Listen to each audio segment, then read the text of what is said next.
तनख्वाहें दो, तनख्वाहें दो, पानी दो, पानी दो, बिजली दो।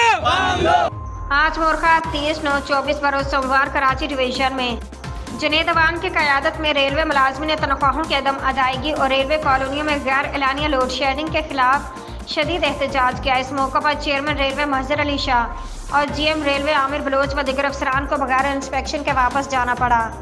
रेलवे मुलाजमीन ने कराची शेड शॉप में शदीद नारेबाजी की।